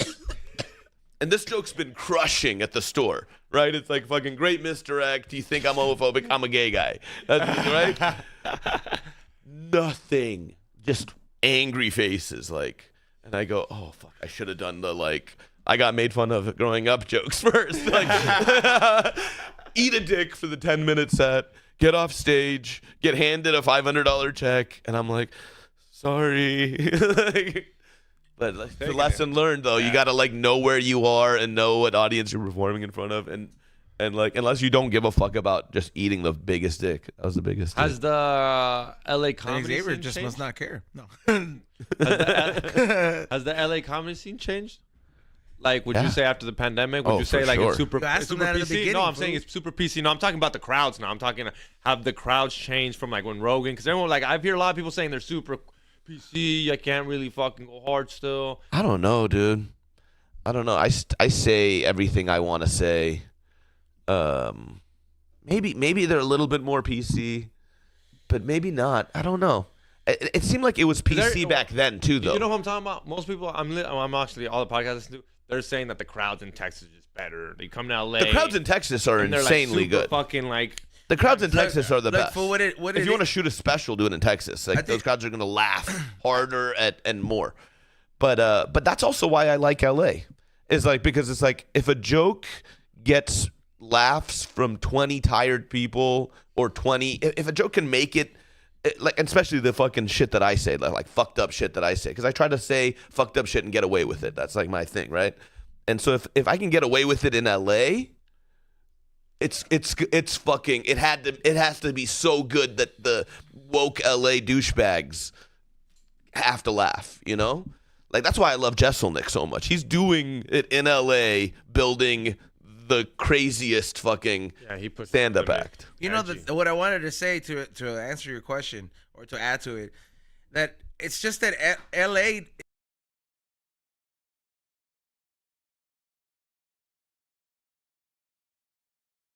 Longer the only fish and the big fish in the pond, bro. LA. I mean, New York's one. Let's be clear. New York is number one. But there's like those. Yeah, there's all these different hubs now that are doing what your dad did with KFC. They're just like, we'll just take what they did, right? And we'll fucking build these buildings and build a community. And guess what? Those places are cheaper than LA. Yeah. You can fucking make more money than out here in LA. The mothership rules. Yeah, you have better quality of life in some of these places. And if you think that these places... I don't know about the quality of life. They got to live in the weather of Austin. We got the weather of LA.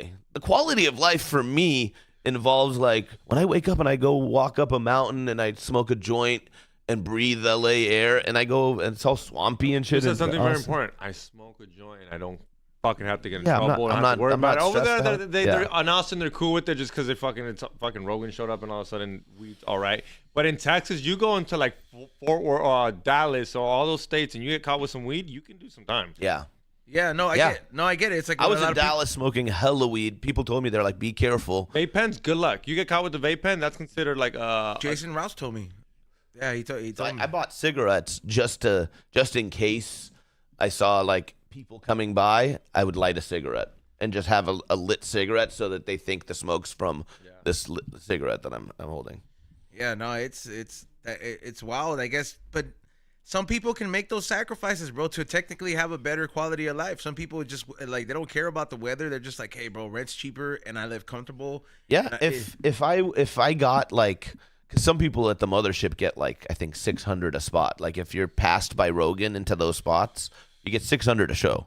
That's like you're making thousands a week just doing stand-up comedy at your home club. That's crazy. But how good do you gotta be, you know?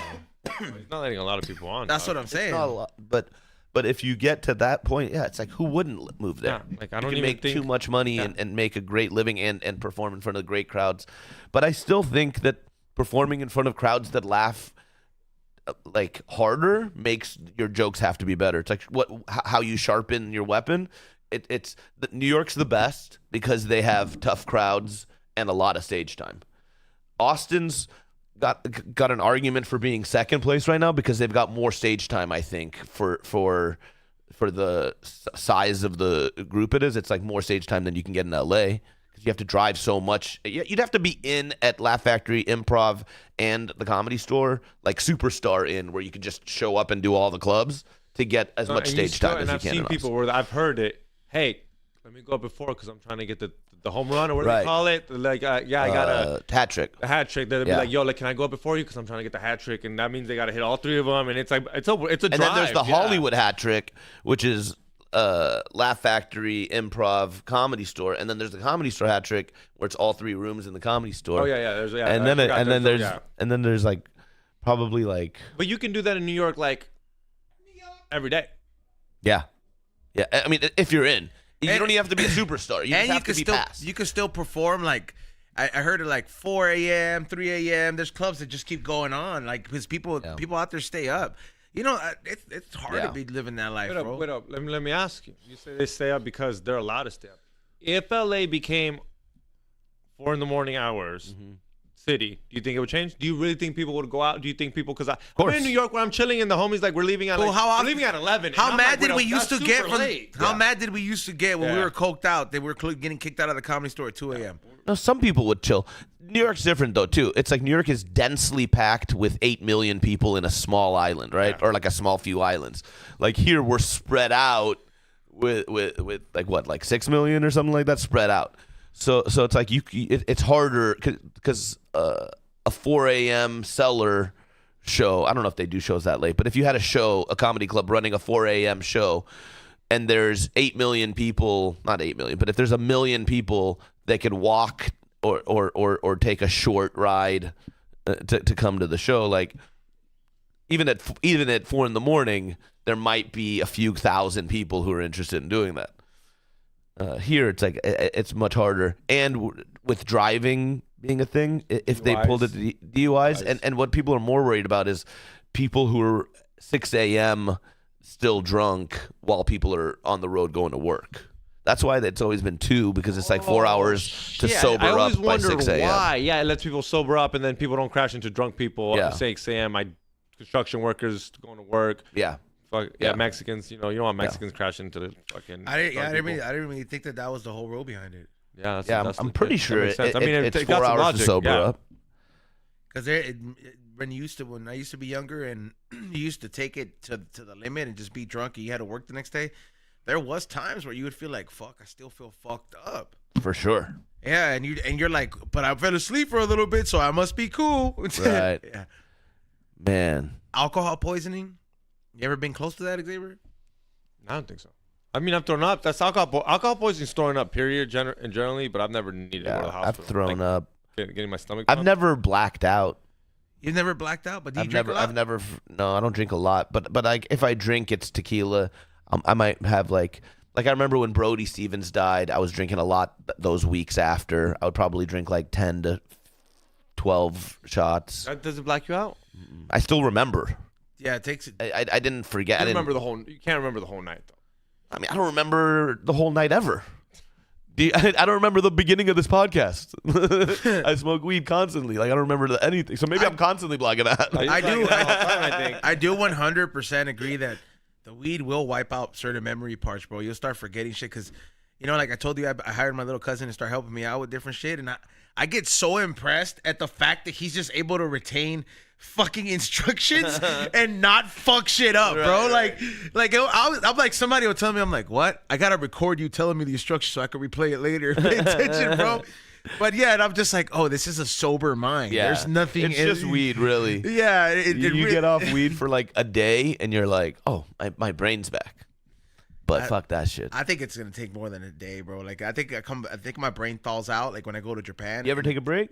When I go to Japan, I go every year, and then I have to go like at least 10 days. It's like a semi-break, like a 12-hour break. So he gets. Fuck you! It's not 12 the first time. But you know what though? I want to say They this. say a month is the Okay, break. I want to say this though, man. Like I've been smoking for constantly, like consecutively, back to back for 10 years, like nonstop, because I've been here for 10 years, just every day, right? When I went to Japan the first time and I didn't have a connection out there, for the first 5 fucking days, bro, I was Leonardo DiCaprio in fucking Basketball Diaries, and my girlfriend was freaking the fuck out. She's like, Jerking off on a roof? no. When he's going through withdrawals and he feels sick and all this shit, bro, I was throwing From up. weed? Yes. I could not fucking believe this because I'm like, this makes no fucking sense. Are you sure you didn't have like food poisoning or something like that? I didn't have. I literally had just got there and it didn't kick in till like maybe the second day. Wild. And I didn't. The only thing I had ate the first day was a fucking burger, like literally, which is the most safest thing you could eat before you start exploring the Japanese food. I was there for 10 days, bro, and I had like the fucking sweats and all this fucking crazy. I'm like, am I a drug addict? Like I was like, this is like I started to feel weird, but. As soon as I got, like, not that as soon as I got a pen, bro, but like when I got the pen after that shit, bro. You got a pen in Japan? Yeah, I had a homie out there that he's plugged in. Wow. Yeah, so every time I go out there, I'm chilling, bro. Thank God, bro. I'm chilling. Shout out to you, dog. I always stop when we go to the Philippines. My girl's Filipino. We go there like. That's a longer flight, though, man. Yeah, we you die out there for flew that. into Tokyo airport and then from there to Manila. Cause you can in like in the Philippines, that shit is nuts, bro. Like their drug policy is crazy. Oh yeah. I don't try to. I'm not gonna. We thought about bringing some edibles, but I'm like, I don't even like edibles. I'm like, why would I bring? I'm like, I'll just take a break, and it was great. It's like I think when you go somewhere that fun, You don't need it. you don't need it. Yeah, you really don't, because I didn't find myself hitting the pen like 24/7. But then again, You're busy. Yeah. but then again, like I look at it, I was like, listen, man, these cops ain't gonna fucking give a fuck about searching you. They're gonna literally really do it if they have to, and if you get caught with it, Japanese jail, they teach you the lesson there. It's not a vacation. It's not. Have you seen the documentary to that shit? I mean, don't get me wrong. It's kind of like you send you to boot camp or to like reformation camp. It's hella intense, bro. Punishment. It's kind of tight though. You know, it's like they should try to take out like everything we did to Japanese people in like internment camps on the few that come over, the few Americans who come over and disrespect them. You know, you're like, what did you guys do to us when we went over there, huh? Be like, oh, look at here. Yeah. Have them building railroads. They just nuke all the prisoners. Yeah, and prostitutes. Expose you to radiation. Be like, what's up with this? But actually, I man? think that was more Chinese people building the railroads. No, maybe, but I know during World War II, for sure, Yeah. we had concentration camps on any of the Japanese. Yeah, all of them. They didn't give a fuck. They just. Well, someone just the bombed president Harvard. pretty much was like, yeah, they're the enemy. Kind of like You what either happened had to move east of the Mississippi, or you went into a camp.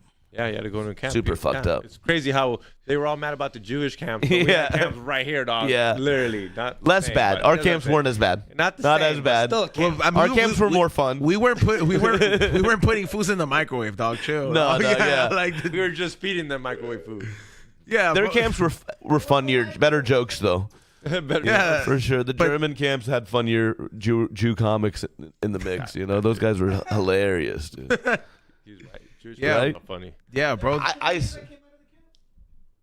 I always talk about like, I'm like, okay, obviously to get through that kind of fucking thing, like the Holocaust, like you have to have a sense of humor to survive as a people, right? Like that makes sense. But also to me, it makes sense that like if there's Nazi guards who are choosing who they're gonna throw in to kill first and who they're gonna kill last, they're gonna kill the ones who aren't giving them hilarious jokes every day. Right? It makes sense that out of millions, how many? 6 million Jews? 6 million Jews. There's going to be 100 comics Wait. or really funny joke writers. So you're saying like there's like Ari you're Shafir's saying that ancestor you're in there saying cracking that's what I'm jokes. saying. You're saying we'd have a chance. We'd have a chance of surviving? Yeah. I'm saying if we're in that situation and there's these guards and there's these other guys crying and shivering, and then there's like me and you, and we're just like blah blah blah. It looks like blah blah blah, and the guy's like dying laughing, and he's like, these guys make it more fun. These guys are to in. come to work. They're in. They're in. And then when it ends and we didn't die, He's like, no, and then we have kids, and that kid's Larry David, Woody Allen, whatever, Jerry Seinfeld. Yeah, Makes dude. sense, dude. Yeah. I mean, because I've always wondered. I was like, because I've said this joke before. I was like, yo, I swear to God, if I was in the concentration camps, I know I'm gonna die. My best way is to make them laugh. Yeah. It's the only way to stay. Like, if you make Hitler laugh, he might let you stay. Yeah. You got one chance. You got one chance. Well, these ones didn't have the energy to fucking laugh. They're all malnourished. Like, No, you're not laughing. You're telling a joke. Yeah, You're yeah. performing. You got one joke. This is it's like Mitzi Shore. You got one chance. Land it. It's hit. did you meet her? No, I saw her once. Like she was like in a wheelchair, brought in for like an anniversary, like party, but no, she was like already. I think. Well, she died. Like she's sick. I think did she have Parkinson's or something? I Oh think? damn, that's when you can't stop And- shaking, right? Yeah, I think she had either Parkinson's or multiple sclerosis. She either had one or more than one sclerosis. Fool, that shit sucks, dog. Like when you get old and like you just start shutting down. I'd rather that than dementia. Oh yeah, 1,000%. Knock on Dementia's wood, dog. sad, I don't want bro. that shit, Dementia's bro. Like that shit is scary, dog. I watched a movie on it. I was like, Dude, my grandma was recently passed. She had dementia. It wasn't crazy bad, but like it was sad, bro. I'm kind of like, in a way, I'm kind of happy that she went when she went, because I would have not liked that to go on a more gradual level, and then her being like sick with complications, But then again, she was almost 100. She was 99. He's on like I've always thought. Imagine having grandparents or your parents, and they're like, "Who are you? I don't know you." Yeah, that suck. Dude, and That I've sucks heard, so I've heard it say where they like, I feel some love for you, but I don't know why I love you. So weird. And it's so weird. And I mean, the first couple times you cry, obviously, but eventually you're like, hey, you got to explain to me, I'm your son. Right. It just becomes what it is. Yeah, it becomes what it is. But just that first time where your mom's telling you, I don't know who you are. That's wild. That would destroy me. Yeah, destroy. Yeah, it's that thing where it's just like, whoa. So that one's sad. Like Parkinson's horrible too. What was the ASL? Would you have done the ASL challenge, dog? Where they wet you? Remember that? Remember that shit was going How did they make money for how does dumping water on you make any money for ASL? How does that shit. Maybe, I'm not a scientist. I don't know how does that work? Dog, Like, it's if like you a don't waste of do water, it, yeah. Yeah, we had a fucking drought going on here. People wasting water. Literally, just donate money. Shouldn't it have been like dump a bucket of money towards this cause? How did they make it? Really, how did they make money for that? I think you should have been able to, if you wanted the clip to go viral, you should have been able to donate some money. That way they actually raise some money, and then you do a stupid video. Because the video itself you don't get anything. Or was it like you challenge somebody, you say like, hey, X, you dump a bucket of ice water on you, and I'll donate this much money. Is that what it was? What? Was that outside? That was Eitan. Yeah, that was definitely outside. That's by Eitan. Oh, Cali Blaze. Oh. Yeah, but I don't know. I don't know. I lost my train of thought. I didn't know where that came from, but yeah, the ASL challenge. I don't get where they get that. Have you ever done like the ice bath or anything like that? Oh, I've done an ice bath. That shit's dope. In high school, in high school they would have ice baths, and you go in there like after a soccer game, and they let you use it because we thought we were athletes at the athlete fucking program. Get the fuck out of here. We're not D1. I barely got a 2.0. No, but I was gonna say something. I hate that shit, but I do it. I've done it. Yeah. But that shit's hard as fuck. Have you done any challenges, Ezone? I feel like you're like a. I feel like if I did 20 push-ups and I sent you push-up challenge, Ezone, do it. I could see you. For what, money? Nah, just those stupid challenges people challenge each other for. Like You ever seen that people on Instagram be like, so and so challenged me to do 10 push-ups. Nah, I have to do it, and then you challenge someone else. I've gotten those. I'm like, get the fuck out. When I was younger, like me and my roommate, I remember he thought he could do more push-ups than me. He was like, and I was like, I was shredded back then. Like it's not like now but I was like, there's no way. And then we started going, and I think he did like 80, and then stopped.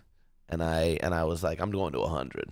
I'm like, once you're at 80, like how do you not like fucking crank out 20 more, even if they're garbage? Like get them, you just like fucking do it. Have you ever seen? Well, of course you're not gonna get those ads, but sometimes you get those ads where they'll be like, "We're willing to try this workout routine. We'll do it for free, but you gotta be dedicated, right?" And then they'll be like 30 days, but I'm like, "Fool, like that's 30 days, right?" And you're like, "You get shredded, right?" I'm just like, "Fool, they're gonna shoot you up with some shit." Like I wonder what kind of experiments they are, and I'm sure you sign your life away to these things, though. Where they're just like every Like P90X. Or? No, it's like this. Like they're like, "Hey, man, we're like we're trying this revolutionary like boot camp transformation. They'll do it for free, but you gotta like sign up completely and for like those 30 like to 40 days." But like you do exactly what they say. Like you literally pretty much sign up for that. Like It's free if you make it through. You wouldn't do hard. Crazy. You wouldn't do hard. The hard 75. Or what do they call that one? Hard 75, hard 65. Like you basically The hard R.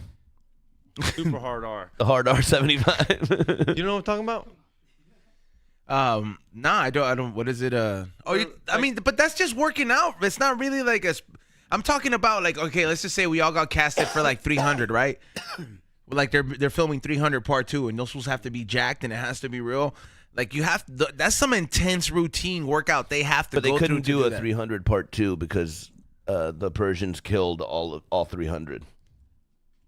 Yeah, I People mean, don't mention that. People like the Persians won that war. that is true. At the end, I was like, this was raw number, dog. That Yeah, shit, they lost. Yeah, it was great military strategy and all that, but eventually the Persians won that war, and then eventually, what's his name, Alexander the Great, I think, took over, and some other guy like took over the Persian empires. But Has there ever been like what's the last recent Alexander movie ever? Because honestly, I think that movie has to be done right. Because Yeah. I don't feel that it's ever. There was a Netflix thing that they made that was fire, but it was like a documentary with like. Yes, I think yeah, I've seen it was good. because that fool lost it all over a bitch, right? Did he? I think the Roman Empire fell over a woman. I don't know. Like, because I think he like I don't think he fell ever. I think Alexander the Great like was great. I think who's the other guy that got betrayed? He went and took over Rome as like revenge for his like people getting like invaded by Rome. Oh, okay, I says I think Hannibal? I just googled Hannibal is the other guy. It said its demise can be attributed to many factors, especially internal corruption, division, and outside invasion.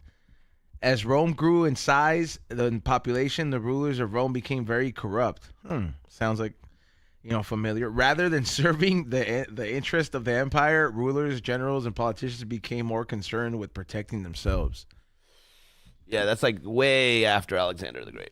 Oh, okay, so yeah, that's I great. think Alexander the Great legit like just conquered everybody and just fucked everybody up and was just like one of the geniuses who first came up with different military strategies and shit to do. That history is crazy, but like all that, I feel like it has to be done with like the right time. Like, you remember when you seen the first version of the Hulk that came out in 2003? Horrible CGI. And then you see the current version or the like last couple versions, with the exception of the fucking Avengers one where they fucking made them all gay.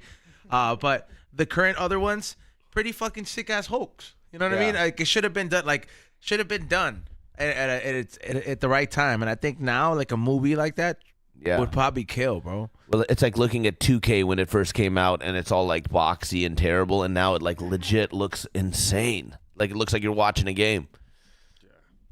CGI's just gotten so good. Yeah, dude, CGI plus the AI shit, that shit's on a whole nother level, bro. Are you using your VR? The VR, I mean, to play that game where you just go, to randomly shoot people. Yeah, that game where you shoot sluts in the face with your cum.